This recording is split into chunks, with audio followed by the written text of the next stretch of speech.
with coverage you can count on. This is the Erie News NOWCAST. Good Monday morning. Thanks for joining us on Facebook Live for a mid-morning check of some of the stories we are following at Erie News Now. We'll get to David Wolter's check of that first warning forecast as well. We'll do that in a moment. First, though, in the news, the death toll continues to climb in the Middle East amid renewed hostilities between Israel and Hamas. Israeli warplanes pounded Gaza City with more deadly airstrikes, while Hamas continued to launch rockets targeting civilians across parts of Israel. As the conflict enters the second week, the rising death toll prompting calls really from around the world for a ceasefire. But Israel's prime minister says there's really no clear end in sight to all of this violence. Those Israeli airstrikes on Gaza City on Sunday are being blamed for at least 26 deaths. That would make it the single deadliest attack since the heavy fighting there broke out. Reports out this morning indicate that Bill Gates' resignation from Microsoft's board was actually because of a romantic relationship with an employee. That's according to a new report in the Wall Street Journal. That report indicates that the female Microsoft engineer alleged in a letter that she'd had a sexual relationship with Bill Gates over the years. Gates resigned in 2020 before an investigation into that relationship was completed. The software mogul, though, did not deny the relationship, but said it had nothing to do with him stepping down from the board. Gates' wife, Melinda, filed for divorce earlier this month. Well, days after the CDC announced changes to their mask guidance for fully vaccinated Americans, still questions remain this morning over exactly where and when those face coverings are still required. Retail giants like Walmart and Costco, they have dropped their mask rules while other businesses are keeping them in place, at least for the time being. And for Sunday churchgoers right here at home, it was a mix at places like St. George and St. Jude Church. For Sunday Mass, our cameras caught images of some folks still wearing those masks, but others deciding not to. And both churches tell Erie News Now they're no longer requiring social distancing, basically letting folks sit wherever they please. It feels great. It feels like it's time. We've had our vaccines. Summer's coming. It's a good feeling. I think more people will be coming to church after this week. Well, the Erie Seawolves say they're no longer requiring fans to wear face masks at downtown Erie's UPMC Park. Places like Starbucks and Target initially said they'd be keeping their policies in place, but they have since said they will let their customers go maskless starting today. And throughout the last year, the folks at Second Harvest Food Bank have been helping families more so now than ever. A lot of families struggling to put some food on the table. As things, though, slowly start to go back to normal, is there still food insecurity here at home? Erie News Now's Molly Samora has the story. Essentially, the pandemic wiped out 25 years of progress of hunger relief, and we're just hoping that things get better soon. Second Harvest Food Bank Director of Development Zachary Webb tells me the number of people they help continues to grow. Having 30% more people, providing 30% more food. Last year, we knew that there were roughly 85,000 food insecure individuals in our region. That number jumped to almost 115,000 people. As the summer months begin, Second Harvest wants people to know they will continue to add produce express drives right to the neighborhoods that are in need of them. And if you're looking for resources and don't know where to turn, we have a whole variety of ways to get food to people in need. So whether you're a child, an adult, a senior, if you need help, just call us. We'll get it to you. Webb hopes the past year shows that there is a major need in our area for food. And it's not just the homeless that need the help. We have a significant immigrant population, underemployment, individuals being underpaid, single-family households.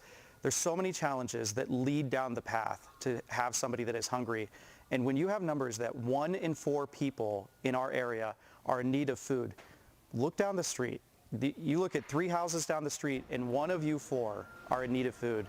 Hunger is not the same face as what you think that it used to be. Molly Samora, Erie News Now.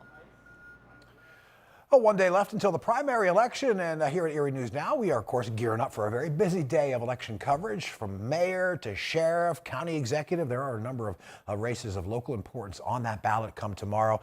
Also important, if you're going to vote in person, remembering that face mask. At least in Erie County, elections officials say they'll still be requiring those facial coverings in order to cast that ballot in person. Now, voters also have to answer 4 questions on the primary ballot, including one that would limit the governor's powers in making an emergency declaration. And even people registered as an independent can vote on those questions. And the polls all across Pennsylvania open up at 7 o'clock tomorrow morning. They'll stay open until 8 tomorrow night.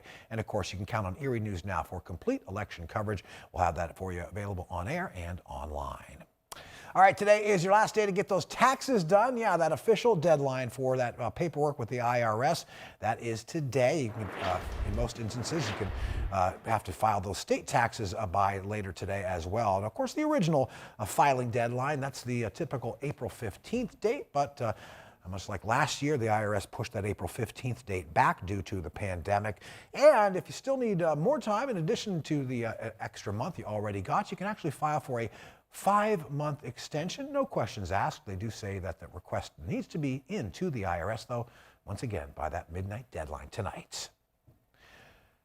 All right, David's got that look at our first warning forecast as we kick off the new week. I guess sort of the same way we wrapped up the weekend. Yeah, not too bad overall. Temperature is actually heading towards the summer-like feel out there as we get later on in the week. Right now, as we do look outside, Sir Idaluca Chiropractic Cam, and you can see we've got plenty of sunshine coming on down. Sitting at 68 degrees right now, winds from the south-southeast at just 7 miles per hour. And down by the bayfront, we've got this beautiful look late this morning.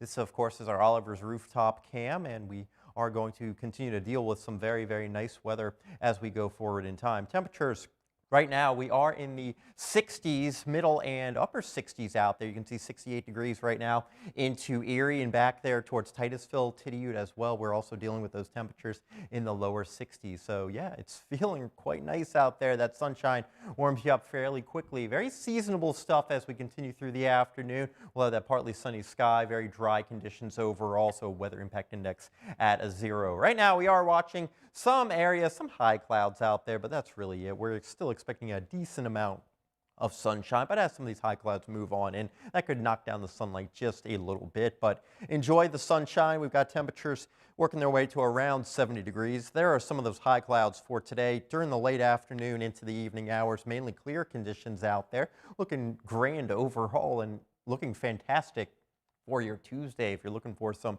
dry, sunny weather and warmer temperatures, we've got it going for the day on Tuesday. I think the biggest issue with the forecast is just how dry it's going to be, especially since folks are looking to do some planting this week, get in some of those vegetable plants, tomatoes specifically. Today, we're into the upper 60s and lower 70s, topping out right around 72 degrees in Erie, and we're already working our way to that number as we speak. And we've got the 70s. It's a little bit cooler right now into Crawford County, but temperatures during the afternoon will still make their way up into the 70s. Also right around 70 degrees into Warren County. Some scattered afternoon clouds possible, but really not much rain in that extended outlook. But I'll tell you when the 80s start to show up coming up in a moment. Yeah, we'll do that in just a sec. Do want to first, they'll get you this live look at the spot that has just been named as the best place in Pennsylvania for bicycling. Yeah, all because of the insurance website Insurify. They're the ones that named Warren as their 2021 best bicycling city in all of Pennsylvania. The website says it used information from a couple of different bicycling groups, as well as its own data to come up with these rankings. A bunch of other bigger cities like Columbus and Boston are on this list. According to Insurify, bicycling's popularity really blew up during the pandemic. Global sales of bicycles spiking as people look for ways to safely get outside, and it seems that they can do that in Warren, again named the best city for bicycling in all of Pennsylvania by the folks at Insurify. And it looks like we're getting plenty of sunshine into Warren to start off our Monday, David. Yeah, it looks nice out there, and we've got a lot of sunshine in the forecast as we do look ahead over the next several days. You'll notice the temperature trend is into the middle and upper 70s as we head towards Wednesday. A little bit of added cloud cover by then, still keeping things pretty dry overall, just a 20% chance of an afternoon shower. And then we go into the 80s for Thursday, Friday, and then into Saturday. Even a couple isolated storms can't be ruled out, so that's a sign that summertime is right around the corner. Of course, we're almost at the unofficial end of the spring season and the start of summer, but that's coming up now in a little under 2 weeks. So Mother Nature, yeah, finally got the call, although she's bumping up temperatures in the hot range, I think, for some people. A taste of summer here in the middle of May. Thank you, David. Thank you for watching here on Facebook Live. We'll be back again about the same time tomorrow. And a half hour's worth of news comes your way at noon on WSEE. I'm Mark Soliday. Have a great Monday.